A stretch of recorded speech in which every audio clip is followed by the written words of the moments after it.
வணக்கம். All India radio, Chennai.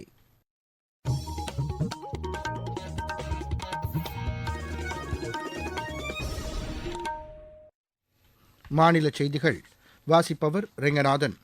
தலைப்புச் செய்திகள்: அரசின் திட்டங்களை பயன்படுத்திக் கொண்டு குழந்தைகள் வாழ்வில் முன்னேற்றம் காண வேண்டும் என்று பிரதமர் திரு நரேந்திர மோடி தெரிவித்துள்ளார்.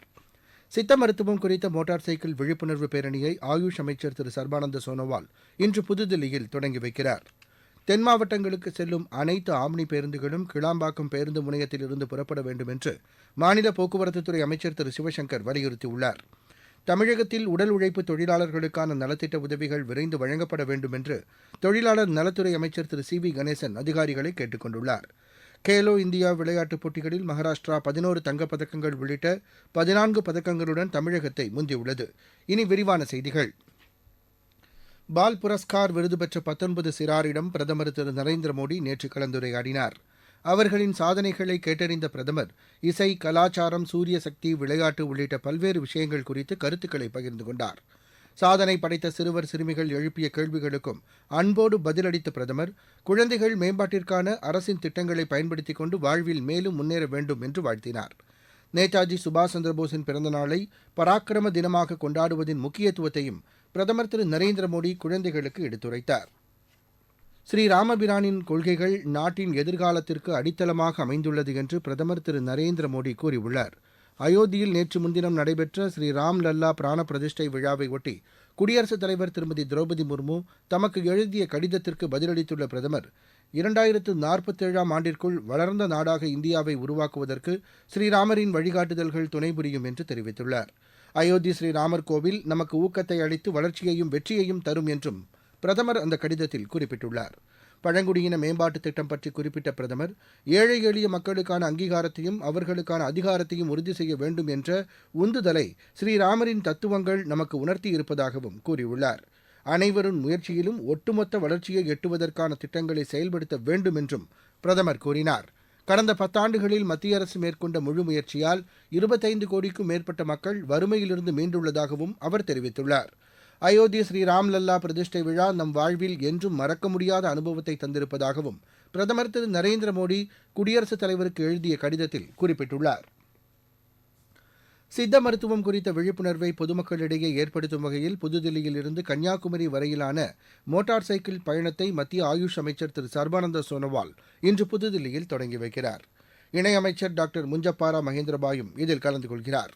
இந்த பேரணியில் ஆயுஷ் மருத்துவர்கள், சித்த மருத்துவ உயர்கல்வி மாணவர்கள் அடங்கிய 10 பேர் கொண்ட குழுவினர் 350 சிசி புல்லட் இருசக்கர வாகனத்தில் இப்பயணத்தை மேற்கொள்கின்றனர். அடுத்த மாதம் 12ஆம் தேதி கன்னியாகுமரியில் இந்த பயணம் நிறைவு பெறும்.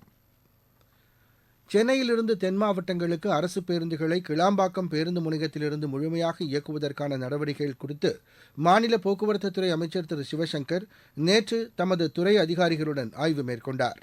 தற்போது கிளாம்பாக்கம் முனையத்திலிருந்து எஸ்சிடிசி பேருந்துகள் மட்டும் இயக்கப்படுவதாகவும் அனைத்து டிஎன்எஸ்டிசி பேருந்துகளையும் இயக்குவதற்கான நடவடிக்கைகள் குறித்தும் அவர் ஆலோசனை மேற்கொண்டார். தென் மாவட்டங்களுக்கு செல்லும் ஆம்னி பேருந்துகள் கிளாம்பாக்கம் பேருந்து முனையத்திலிருந்து முழுமையாக புறப்படுவதற்கு உரிய நடவடிக்கை மேற்கொள்வது குறித்து ஆலோசிக்கப்பட்டது. தென் மாவட்டங்களுக்கு செல்லும் ஆம்னி பேருந்துகள் சென்னை, கோயம்பேடு மற்றும் பிற முக்கிய இடங்களிலிருந்து புறப்படுவதை தடுப்பதற்கான நடவடிக்கைகளை காவல்துறையினர் மேற்கொள்ள வேண்டும் என்று இக்கூட்டத்தில் அறிவுறுத்தப்பட்டது. தமிழ்நாடு உடல் உழைப்பு தொழிலாளர்கள் நல வாரியத்தின் 8வது கூட்டம் நேற்று அத்துறைக்கான அமைச்சர் திரு சி வி கணேசன் தலைமையில் சென்னையில் நடைபெற்றது.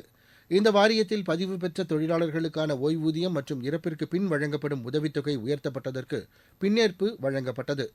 உடல் உழைப்பு தொழிலாளர்களின் 6 முதல் 9ஆம் வகுப்பு வரை பயிலும் குழந்தைகளுக்கு ஆண்டுதோறும் 1000 ரூபாய் வழங்கும் புதிய திட்டத்திற்கும் ஒப்புதல் அளிக்கப்பட்டது. உடல் உழைப்பு தொழிலாளர்களின் நலனுக்காக செயல்படுத்தப்பட்டு வரும் திட்டங்களை விரைந்து மேற்கொள்ளுமாறு அதிகாரிகளுக்கு தொழிலாளர் நலத்துறை அமைச்சர் திரு சி வி கணேசன் இக்கூட்டத்தில் உத்தரவிட்டார். நீங்கள் கேட்டுக்கொண்டிருப்பது ஆல் இண்டியா ரேடியோவின் மாநில செய்தி அறிக்கை.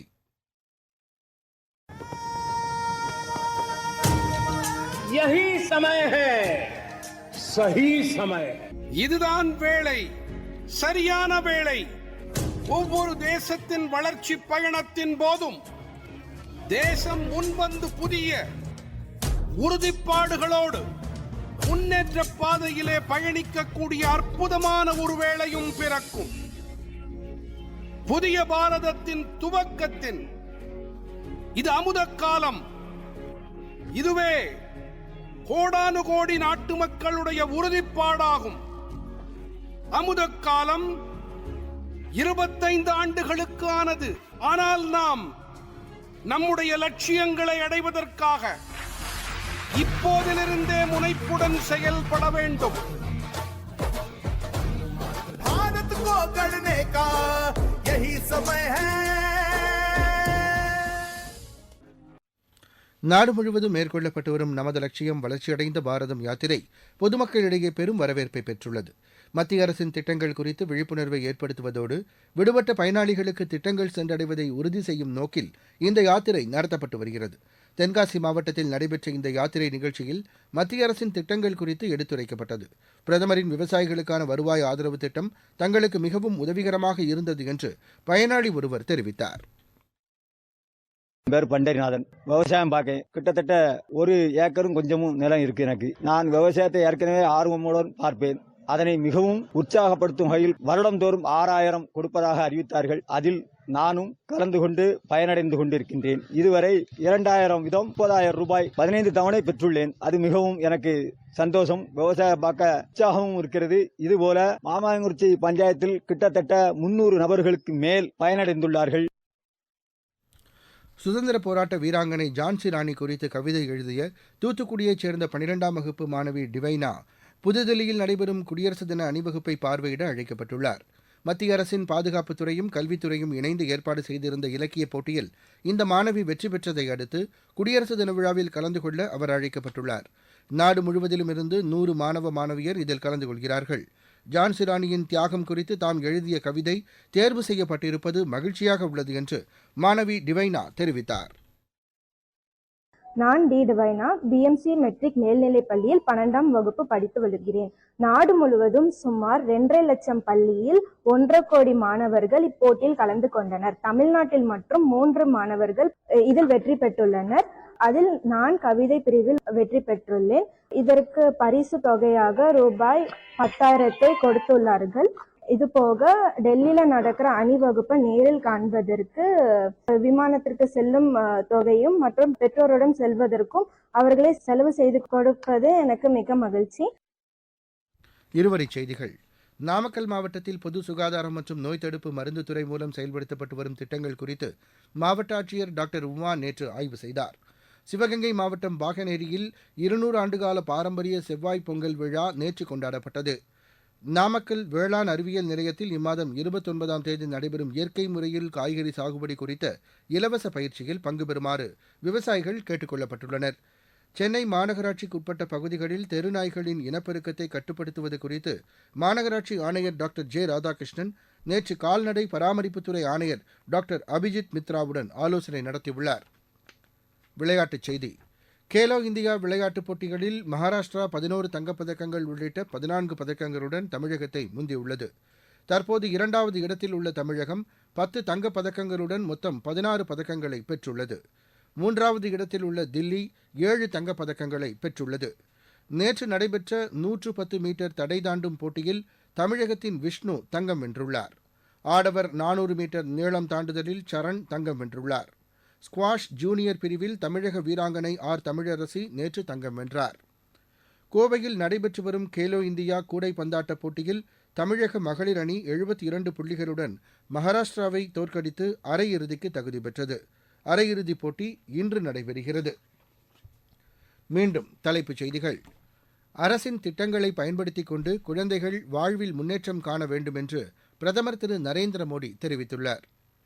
சித்த மருத்துவம் குறித்த மோட்டார் சைக்கிள் விழிப்புணர்வு பேரணியை ஆயுஷ் அமைச்சர் திரு சர்பானந்தா சோனோவால் இன்று புதுதில்லியில் தொடங்கி வைக்கிறார்.